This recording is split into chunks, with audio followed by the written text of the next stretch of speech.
Welcome back, everybody. Lucy is receiving a lot of feedback in the office these days about not very good RICS surveys and so on. So we thought we would start to do a series of videos that take you through the background to this organisation in this country known as the Royal Institute of Chartered Surveyors.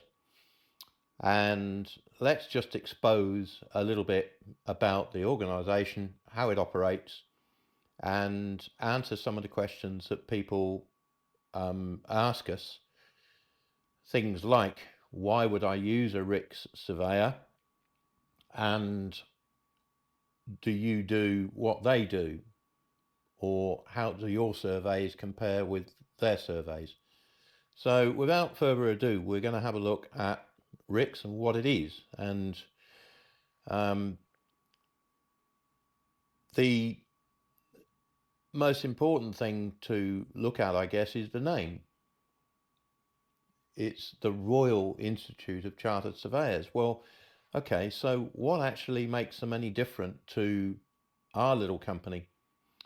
So we did a bit of digging, and when you have a look at what constitutes a royal charter, there's a couple of interesting sentences really that describe it. So I've got it written down here so I get it right. In essence, what it does is it turns a group of people into a single legal entity. And this allows the organisation to own property. Yep, well, so can our little company. It allows them to enter into contracts. Well, yes, so can our little company. And they can be sued without the individual members being directly liable. And that's actually what a limited company structure is all about. So far, a royal charter hasn't really helped anybody at all. And it goes on to say that as a result, the governing body, staff and members of the organisation benefit from limited liability in regard to the Institute's debts and legal actions. Well, of course, the same thing goes to speak for any limited liability company. It's the same as the level of protection that's given to limited liability companies, which are incorporated under the much more recent Companies Acts. So the difference is the process of getting a royal charter. And this is the really interesting bit. So the process of obtaining one is lengthy, and it involves demonstrating preeminence, stability, and a commitment to the public interest. So the RICS received a royal charter, and we looked this up, 26th of August 1881. They've been around for a long time. And the charter required them to promote the usefulness of the profession for the public advantage in the UK and in other parts of the world. So I think Lucy's got a few points to make. Yeah, it was just about what RICS say about themselves today. So this, obviously, we're talking, our interest is in residential surveying. So there are lots of departments to RICS, but we're obviously only interested in residential surveying. So the RICS describe themselves today as a leading professional body working in the public interest to advance knowledge, uphold standards, and inspire future and current professionals. A little bit more bluff there. And then, oddly, our members influence the quality of lives, underpin societies, and drive economies. Everything we do supports our current and future membership to uphold, advance, and inspire professionalism for the benefit of society. And I think what we'd say from our experience is that they are absolutely failing to do that now, as I say, in terms of residential surveying. And through a series of upcoming videos, we'll demonstrate how and why we think that. But do you want to just give us a few pointers, Pete, a few things that really stand out to you as why you have had an ongoing public disagreement with RICS standards for quite some time? Well, yeah, I got quite involved with RICS when I was asked to help with coming up with standards for understanding moisture. And my biggest argument with RICS has been, as most people probably know, the average RICS surveyor running around with a damp meter telling everybody they've got damp walls, when in actual fact we know that these things do not measure damp. So we're looking in all of the RICS bulldust on their websites that talks about preeminence and very professional, etc., etc. Well, if you're going to be professional, then you need to understand what you're doing, and using damp meters is certainly not very professional. So I got involved in trying to write some sort of standard, which RICS told me was going to be promoted to all of their members, and we spent quite a few months working on this. There were a number of us involved in it. We'll go into this in more detail in another video, but the bottom line was they produced a document and then failed to push this to the members. So I wasted a lot of time and effort writing something and working with them to come up with what I was told was going to improve the profession. And it's done exactly the opposite. It's promoted a lot of argument, and it's allowed the RICS to go to the damp industry and get them involved. And the damp industry is now being endorsed by RICS in various areas. So that's one of my biggest grouses, is the whole damp industry involvement and their failure to educate their surveyors and make sure that they can survey to the highest of professional standards. Yeah, because it does say we set qualifications and independently regulate chartered professionals and firms, building trust and confidence with clients. And Well, they're not setting professional standards at all, and the quality of surveys that we're seeing on a daily basis is shocking. And I have people on the phone in tears, as does Lucy, after they've been dropped in it by a RICS surveyor who has supposedly given them a report and said this house is okay, buy it. The poor people have then bought the house, found that there are all sorts of things wrong with it. In one case I'm dealing with at the moment, the young couple have been living with their parents now for 2 years. They still can't live in the house. It's sopping wet, and RICS deny any liability. So we are increasingly getting examples of people complaining to RICS. We encourage them to go through an official complaint system. People complain and RICS do nothing. There is absolutely no action taken. And this is becoming more and more prevalent. We're seeing it with many, many surveys, and it just undermines any validity of RICS surveys. You might as well not have one. And we will do a video and show some of these surveys. One of the most common complaints I get into the office when people want some advice, people will often ring me and say they've had a RICS level 3 survey, and can we then give them some advice about their house, because the survey actually just doesn't say anything. There are so many opt-outs, and we couldn't see and we don't know. So it's both, isn't it, Peter?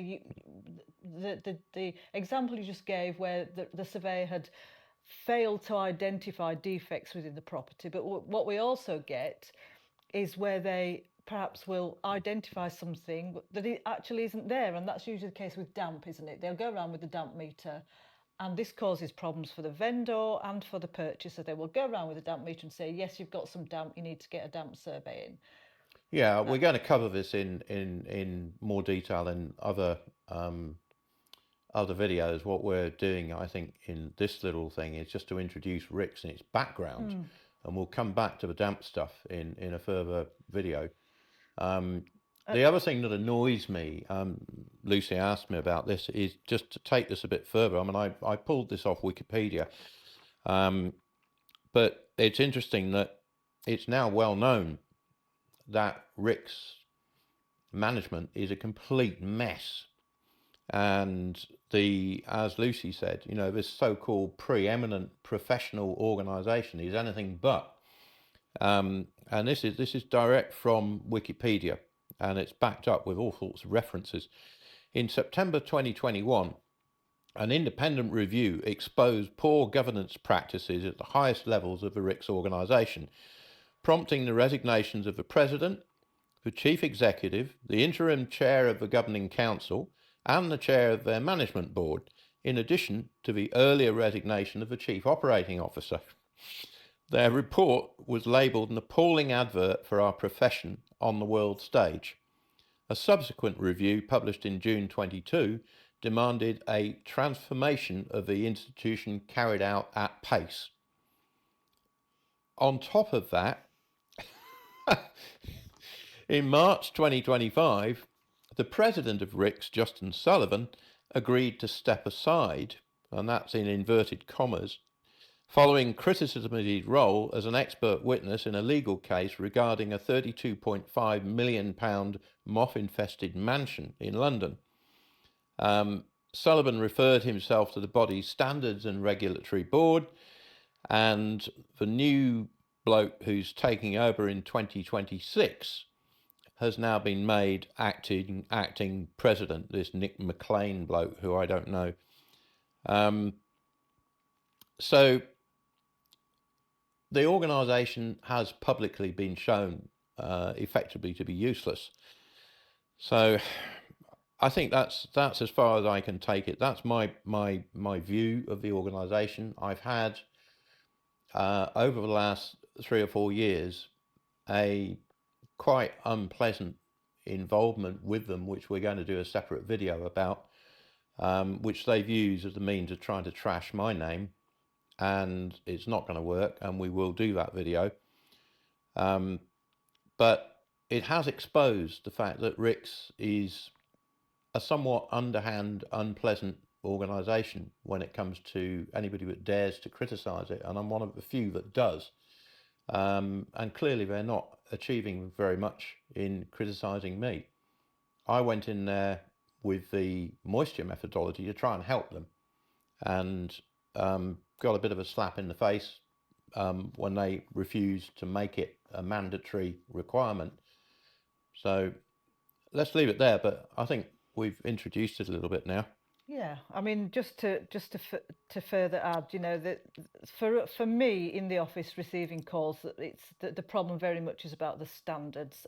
They claim to uphold standards, and clearly, reading some of these reports, those standards, whatever they are not being upheld. Although actually, if you look on the RICS website at the home survey standards, they are so woolly and undefined that it's difficult to say actually what their standards are. It's just a complete mess, isn't it? It is. There are no standards. They claim to have descriptions of different survey levels, home buyer survey, the level 2 and the RICS level 3. At the end of the day, I have one overriding thought about these different levels of surveys, and that is quite simply, you cannot even do a damp survey on a building unless you do a full building survey. And in my view, there should be no level 1, 2 or 3. If you want the building surveyed, then somebody has to go in and do a proper job and understand that building. You can't do half of a survey. It's like saying, okay, in a level 3 survey, we'll look at the roof. In a level 2 survey, we'll only look at the walls. And that effectively is what RICS are trying to do. They're trying to water down the requirements of surveys so that somebody paying a cheaper price for a level 2 gets basically a rubbish job, and it's not worth the paper it's written on. None of the level 3s I see are worth the paper they're written on either. But it's very important that people realise that these surveys, by grading them 1, 2 and 3, people think that a level 3 is a better survey. In actual fact, it's not. Again, we're going to go into this in much more detail. Yeah, we will look at what is a good survey, what should a survey do, how should a survey be carried out and reported to the clients, but that's for a future. Yeah, it's what we are trying to start off here, I think, is just a series of videos that take people through the whole RICS thing and blow some of the understandings about this organisation completely into the ether, because it's important that people realise that this organisation is not what it claims to be, and it's harming a lot of people. I take it quite personally when I have to go and see somebody and they're paying me money to try and unravel the mess that a RICS surveyor has created, and when I see that he's in many cases destroyed people's lives or put them on hold. And so it needs to be sorted, and it's not being sorted. I know the people that are writing some of the new RICS standards, and they're not worth the paper they're written on. And the people haven't got a clue what they're doing. And it's fairly obvious that they haven't got a clue what they're doing. So we've got some good conversations coming up, haven't we, Peter? So We do. Shall we leave that for there for now? Yep. Yeah, okay. So just a few things that we didn't quite manage to get in the first video. So one of the things that we wondered is how does a royally chartered institute maintain its royal charter? So we know RICS was incorporated as a royal institute in 1881. How is a royal charter maintained? You've looked into that a little bit, Pete. Well, yeah, there's not a lot to it really, but if you look at it from a legal viewpoint, maintaining a royal charter involves sticking to its specific clauses, bylaws and statutes, as well as potentially undergoing periodic reviews and amendments. The process here typically involves internal procedures for applying for changes with approval required from the King in Council or the Privy Council for amendments to the Charter, bylaws or statutes. So effectively, in 2021, there was a review that basically got rid of the whole top tier of RICS. If that doesn't trigger something to remove the royal charter, then what would? I don't know. Exactly. So looking at this, it's fairly, again, woolly. There's a whole bunch of things here. Understanding the Charter's requirements, amendments and approvals, internal procedures, and maintaining standards. And one of the things here is professional standards. Many chartered bodies require members to maintain records of their professional development and adhere to a code of conduct. And these records may be subject to periodic audits or inspections to ensure continued compliance.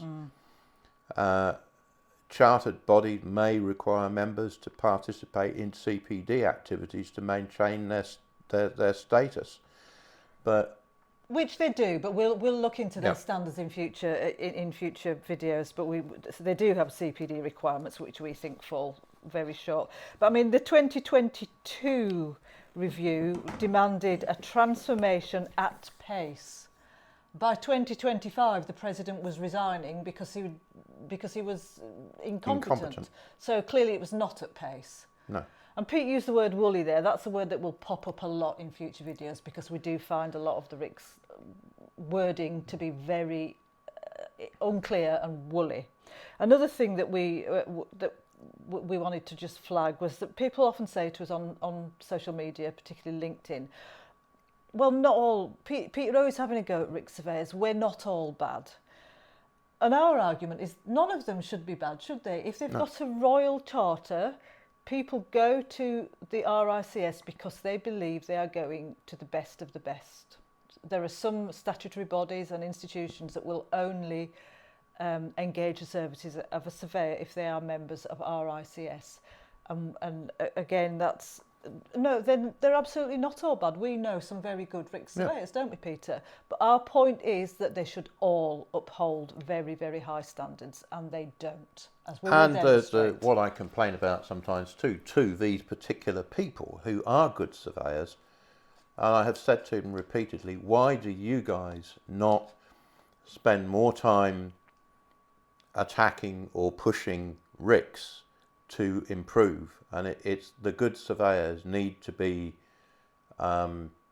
campaigning for much better standards, and if they're going to uphold their own credibility, they should be looking after the credibility of the organisation that they belong to, and they don't. Yeah, but not everybody wants to do that. But I mean, yeah. And just one more thing before we cut this video off is that we wanted to have some discussion at some point about the different levels of RICS membership, because it's very confusing to members of the public who are engaging a surveyor. And again, their guidelines are very woolly about this. So there are valuation surveyors, again, residential surveying, there are valuation surveyors, there's ASOC RICS, there is standard RICS, there's MRICS and there's FRICS. MRICS and FRICS.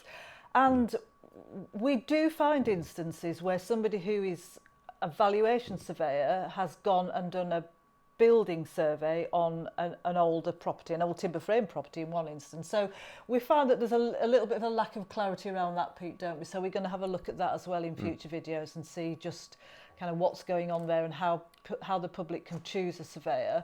How do they know how qualified they are? Having a RICS, being a member of RICS seems to give them license to do all sorts of things that perhaps they're not qualified for.